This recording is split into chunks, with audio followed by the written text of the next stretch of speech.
আল্লাহ পাকের মহানবী হযরত ইবনে সিরিন রাহমাতুল্লাহ আলাইহি বলেছিলেন বাবা শেষে শেখো ইন্নাল্লাহা ইনদাহু ইলমুস সাআ ওয়া ইউনাজ্জিলুল গায়সা ওয়া ইয়ালামু মা ফিল আরহাম আমা তাদরি নাফসুম মাযা তাকসিবু গাদা ওয়া মা তাদরি নাফসুম বিআইয়ি আরদিন তামুত ইন্নাল্লাহা আলীমুন খাবীর। জোরে বলো সুবহানাল্লাহ। এই কিয়ামত কবে হবে এটা আল্লাহ ছাড়া কেউ জানে? এই কোন দিন কোথায় বৃষ্টি হবে আল্লাহ ছাড়া কেউ জানে? মায়ের পেটে কি বাচ্চা আছে এটা আল্লাহ ছাড়া কেউ জানে? সুবহানাল্লাহ বলেন। এবার আপনারা এখন বলবেন হুজুর এখন তো জানে। এই এখন জানে না? এখন তো আল্ট্রাসাউন্ড করে দেখতে ছেলে না মেয়ে, তারপরে ইনজেকশন দিয়ে বাচ্চা করে ফেলে। যদি মেয়ে হয় শেষ। এরকম ঘটনা ঘটছে না অনেক তা কিয়ামতে এইসব ডাক্তারগুলো কেউ জব দেওয়া লাগবে। আরে ডাক্তার কত বড় ডাক্তার হয়েছে, 4 মাসের আগে আল্ট্রাসাউন্ড না করে বলতে পারবে ওটা মেয়ে না ছেলে? ডাক্তার পারবে না। এই 4 মাসের আগের খবর আমার আল্লাহ রাখে। যদি বলুন সুবহানাল্লাহ। আর কার কোন দিন কোন সময় মৃত্যু হবে এটা আল্লাহ ছাড়া কেউ জানে না। বাচ্চাকে বলল বাচ্চা ইমাম মালিককে গিয়ে বলে দাও এই আল্লাহ রাসূল যে আঙ্গুল দেখিয়েছেন এই আঙ্গুলের ব্যাখ্যা হলো এই, কার কোন সময় মউত হবে এটা আল্লাহ ছাড়া কেউ জানে না। যদি বলুন সুবহানাল্লাহ। আমার ভাইয়েরা সোনামানিকেরা এই দুনিয়া ছেড়ে চলে যেতে হবে, থাকা যাবে না বাবা।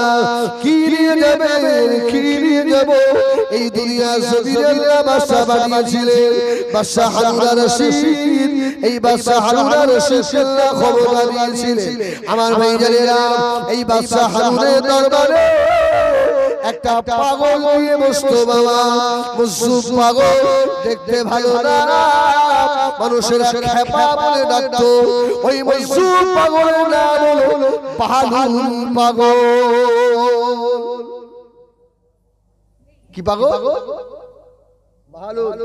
গিয়ে বসে আছে বাদশা হারুন বলছে খেপা এদিকে আয়, তুই তো এক খেপা। আর শোন আমি হারুন, আমার এই হাতে আছে লাঠি, এই লাঠিটা তোকে দিলাম। তুই যদি তোর থেকেও কোনো খেপা মানুষ খুঁজে পাস তাকে এটা দিবি। বাদশা হারুন রশিদ লাঠিটা দিয়েছে আর বাহালুল পাগল লাঠিটা হাতে করে নিয়েছে চলে এসেছে। আল্লাহু আকবার। বেশ কিছুদিন হয়ে গেল বাহালুল আর হারুন রশিদের দরবারে যায় না। খবর এসে গেল বাদশা হারুন রশিদ আর দুনিয়ায় থাকবে না। বাদশা হারুনের অবস্থা ভালো নয়। এই যে খেপা পাগল মুসুফ বাহালুল এবারে আস্তে আস্তে হারুন রশিদের দরবারের দিকে যেতে লাগলো।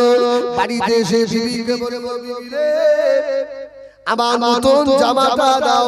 বিবি অবাক হয়ে গেল, সারা জীবন নতুন জামা গায়ে না, আজকে নতুন জামা কেন?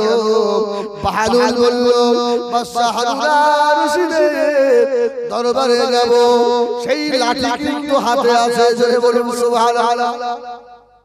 লাঠি হাতে বাদশা হারুনের দরবারে যাচ্ছে লাখো লাখো বাদশা হারুনের দরবারে দাঁড়িয়ে সবাই সাইড দাও। বাদশার মোহাব্বতে পাগল আসছে বাহালুল সাইড দিয়ে দিল। বাদশা হারুন রশিদের মাথার কাছে গিয়ে বসলো এই বাহালুল পাগল। বাদশা হারুন রশিদ আস্তে আস্তে জিজ্ঞাসা করছে বাহালুল এতদিন আসিসনি কেন বাহালুল? কোথায় ছিলে বাহালুল? বাহালুল বলল হুজুর আপনি আমাকে বলেছিলেন তোর থেকে খেপা যদি খুঁজে পাওয়া এই লাঠিটা তাকে দিবি।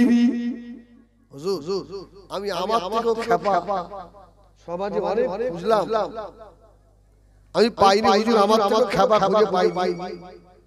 হুজুর কি হবে? বলছে বাহালু আমার এবারে বিদায়, আমি হয়তো আর থাকবো না। বাহালু বলছে আপনি যাবেন কোথায়? বলছে কেন তুমি জানো আমি এমন এক জায়গায় সফরে যাব যে সফরে মানুষ একবার গিয়েছে আর ফিরে আসে না। এই আমার ভাইরা, এর থেকে কিছু আপনার নেওয়ার আছে, ঠিক কিনা ভুল বলেন? বলছে সেই জায়গাটা কোন জায়গা? আপনি এমন জায়গায় সফরে যাবেন আর ঘুরে আসবেন না কেন? আপনি যাওয়ার আগে, আপনি তো দেশের বাদশা, যাওয়ার আগে তো আপনার মন্ত্রী মহোদয় সব আগে চলে যায়। তা আপনার মন্ত্রীরা গিয়ে আপনার যারা চালাবেলা গিয়ে সেই জায়গাটাকে ঠিক করে এসছে। বাহালু পাগলকে বাদশা হারুন বলছে আমি তো এই জন্যই তোকে খ্যাপা বলি। খ্যাপা ওই জায়গায় কেউ আগে গিয়ে দেখে আসতে পারে? বাহালু তো বুঝতে পেরেছে যে হারুন কি বলতে চাইছে। তার বলছে হুজুর আচ্ছা আপনার চিন্তা কিসের? আপনি সফরে গেলে আপনার সামনে ঘাট, পিছনে ঘাট, হ্যাঁ সব দিকে আপনার তো ঘাট থাকে, ঘাট দিয়ে যাবে। আল্লাহু আকবার।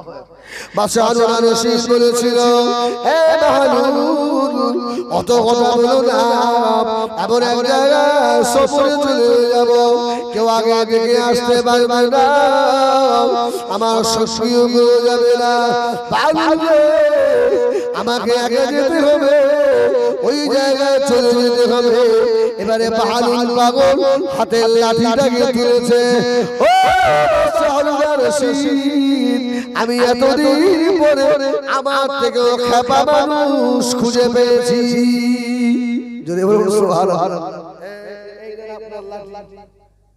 সব থেকে বড় খ্যাপা হলেন আপনি। এই সব বলে কেন বাবা আমাকে খ্যাপা বলো? হুজুর ওই সময় বাহালুল পাগল বলেছিল হারুন এই দুনিয়াটা চিরস্থায়ী নয়, এই দুনিয়াটা অস্থায়ী।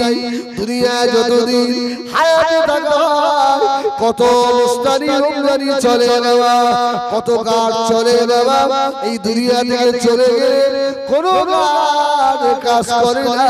ওই মানুষটাই জ্ঞানী মানুষ, দুনিয়ায় অল্পদিন হায়াত পাওয়ার পরে আখিরাতের পুঁজি গুছিয়ে নেয়। জোরে বলুন সুবহানাল্লাহ। সারা জীবন মুস্তানি করে গেল, দাঙ্গাবাজ করে গেল, লোকের জমি জবরদখল করে খেলো, লোকের মেয়ে ছেলে জোর করে হাত ধরে টানলো। শরীরে শক্তি ছিল তাই, আখিরাতের কথা এর মনে ছিল না। এই মানুষটাই পাগল। আর সমাজে যে মানুষটা পাগল দেখবেন ওই মানুষটাই মসজিদে গিয়ে আযান দেয়। কি আচ্ছা গ্রামের ধনী মানুষ দেখেছেন মসজিদে আযান দেয়? একটা জায়গা দেখতে পারবেন যে গ্রামের টপ ধনী ওই মানুষটা মসজিদে আযান দেয়। গ্রামের সবথেকে গরীব অসহায় খাওয়া হয় না, কি সেই মানুষটা কি হয়? মসজিদের মুয়াজ্জিন। এই সারা গ্রামের লোকের ভিতরে ওই গ্রামের মানে মানুষের চোখে যে মানুষটা গরীব ওই মানুষটা আল্লাহর চোখে সবথেকে ধনী। জোরে বলুন সুবহানাল্লাহ। আল্লাহর চোখে ওই মানুষটাই ধনী যে সব সময় ঘড়ির দিকে খেয়াল রাখে আমাকে আযান দিতে হবে, হাইয়া আলাস সালাহ, মানুষকে নামাজের জন্য আহ্বান করতে হবে। ওই বৃদ্ধ মানুষটা ডাকবে, তারপর আমরা যাব। যেমন রাসূল বলেছেন মুয়াজ্জিনদের কবরের মাটি খাবে না। যদি বলুন সুবহানাল্লাহ।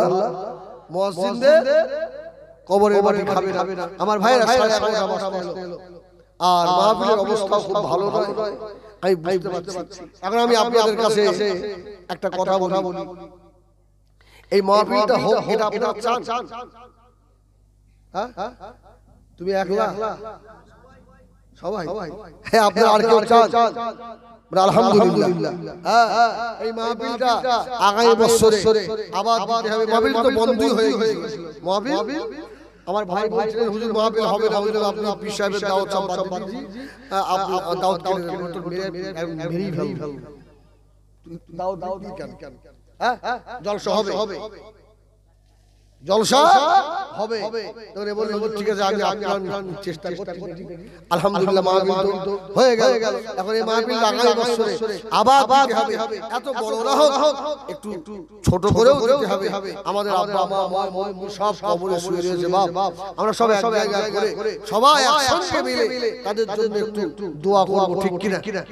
আমার ভাইরা অবশ্যই এটা আপনারা জারি রাখবেন। ছোট হলেও মাহফিলটা করবেন। যদি আপনারা না করেন, বন্ধ করে দেন, আজকে আমরা মারা যাওয়ার পরে আমাদের সন্তানগুলো আমাদের জন্য আর কাঁদবে না। আমাদের কবরে শুয়ে হায় হায় কাঁদতে হবে। আমার সোনাবাড়ি, আমি এই জন্য আগামী বছরে এই মাহফিলের জন্য আব্বা মা মুরব্বিদের রুহের সর্বসারির উদ্দেশ্য করে আমি আজকে হিজবুল্লাহ আপনাদের সম্মুখে বলবো কি এমন একটা ভাই আছেন আব্বা মায়ের কথা মনে করে আল্লাহর রাস্তায় 500 টাকা আগামী বছর মাহফিলে দেবেন।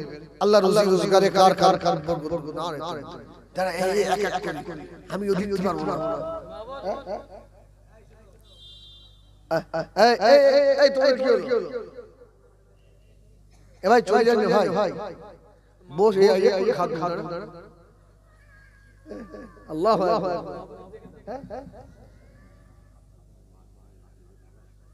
আচ্ছা একটা ফোন নিয়ে একটা মোবাইল লেগে দাও, তাহলে হয়ে গেল। আল্লাহু আকবার। আমার সোনাবাড়ি দান করলে মাল কমে না। ইমাম মালিক রাহমাতুল্লাহ আলাইহির একটা কওয়াল আছে। ইমাম মালিক বলেছেন এই জাতি অতদিন উন্নতি হবে না যতদিন এই জাতি দানের হাত না বাড়াবে। জোরে বলুন সুবহানাল্লাহ। আর আল্লাহ বলেছেন মান জা বিল হাসানা ফালাহু আশরু আমসালিহা। এক জীবিত বান্দা আমি একের বদলে তোকে 10 দেব। জোরে বলবেন না সুবহানাল্লাহ। এই আল্লাহ মিথ্যাবাদী না সত্যবাদী? সব থেকে সত্যবাদী আমার আল্লাহ। জোরে বলুন সুবহানাল্লাহ। আপনার ব্যবসা বাণিজ্যের কাজ কারবারে আল্লাহ বরকত দেবেন। আল্লাহ বরকত। এই নামটা কি?